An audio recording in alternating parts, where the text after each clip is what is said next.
Hai guys, welcome back lagi di channel ini. Di video kali ini aku bakal bahas salah satu smartphone yang lagi ramai banget dibicarakan, yaitu Oppo Reno 16 dan Oppo Reno 16 Pro. Jujur aja, seri Reno sekarang udah beda banget dibanding beberapa tahun lalu.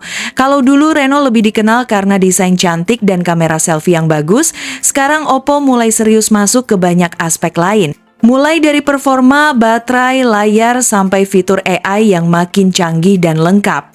Nah, di generasi Reno 16 ini, Oppo kelihatan benar-benar kasih banyak peningkatan yang cukup signifikan. Bahkan, beberapa spesifikasinya udah mulai mendekati kelas flagship. Jadi, buat kalian yang penasaran, yuk langsung kita bahas satu persatu. Dari segi desain, Reno 16 series masih mempertahankan ciri khas Reno yang elegan dan premium. Bodinya terlihat tipis dengan frame metal, sementara bagian belakangnya menggunakan finishing yang mewah dan tampil beda. Salah satu warna yang paling menarik perhatian adalah varian Heart Fluttering Stars yang punya efek visual unik saat terkena cahaya. Bukan cuma cantik, ketahanannya juga meningkat drastis. Kedua HP ini sudah mengantongi sertifikasi IP68 dan IP69, sehingga lebih aman dari debu maupun air untuk penggunaan sehari-hari. Masuk ke sektor layar, Oppo Reno 16 hadir dengan layar OLED datar 6,32 inci berrefresh rate 120 Hz. Sedangkan Reno 16 Pro menggunakan layar LTPO OLED 6,78 inci 120 Hz yang lebih premium. Keduanya sama-sama menawarkan tampilan yang tajam dan mulus dengan tingkat kecerahan yang sangat tinggi sehingga tetap nyaman digunakan di luar ruangan. Untuk performa, Reno 16 ditenagai Dimensity 8550 Super, sementara Reno 16 Pro menggunakan Dimensity 9500S yang performanya sudah mendekati kelas flagship. Ditambah pilihan RAM hingga 16 GB dan storage sampai 1 TB, performanya jelas sangat menjanjikan untuk multitasking maupun gaming berat. Beralih ke sektor kamera, ini jadi salah satu daya tarik terbesar Reno 16 series. Kedua model sama-sama dibekali kamera utama 200 megapiksel dengan OIS.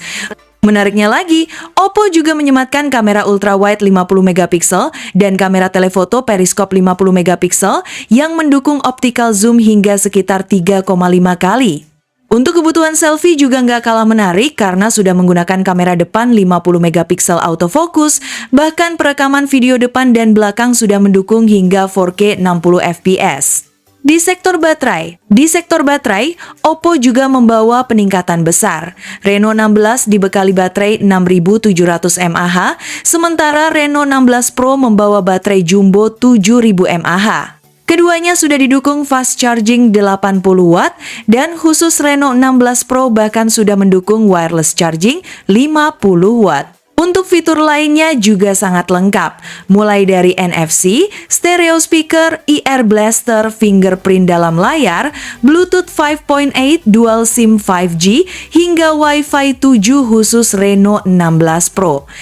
Kalau bicara kelebihan, Reno 16 series punya banyak hal menarik. Desain premium, layar OLED 120 Hz berkualitas tinggi, performa kencang, kamera 200 megapiksel dengan telefoto periskop, baterai besar, dan fitur AI yang semakin lengkap. Meski begitu, tetap ada beberapa catatan. Storage yang digunakan masih UFS 3.1 dan belum UFS 4.0. Selain itu, untuk Reno 16 reguler masih menggunakan Wi-Fi 6, sementara versi Pro sudah lebih unggul dengan Wi-Fi 7. Dan sampai sekarang juga belum ada informasi resmi mengenai jadwal peluncuran global maupun Indonesia. Kalau melihat pola perilisan sebelumnya, ada kemungkinan Reno 16 series akan hadir di Indonesia sekitar bulan Juli.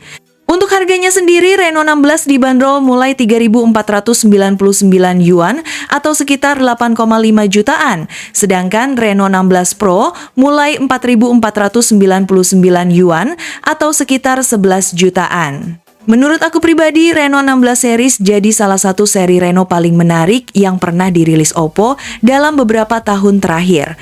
Upgrade yang diberikan terasa lebih besar, lebih lengkap, dan jauh lebih kompetitif dibanding generasi sebelumnya. Oh ya guys, sebelum video ini berakhir, aku mau ngasih sedikit catatan. Semua spesifikasi yang kita bahas tadi masih berdasarkan versi China yang sudah lebih dulu diperkenalkan. Jadi, ada kemungkinan saat nanti masuk ke Indonesia, beberapa spesifikasi, fitur, pilihan warna, kapasitas baterai, atau bahkan harganya bisa saja mengalami penyesuaian. Kalau menurut kamu gimana? Apakah Reno 16 atau Reno 16 Pro yang paling menarik perhatian kalian? Tulis pendapat kalian di kolom komentar ya kakakku. Jangan lupa juga bantu support channel aku dengan cara like, subscribe, dan aktifkan lonceng notifikasinya supaya nggak ketinggalan update teknologi dan rekomendasi HP terbaru lainnya.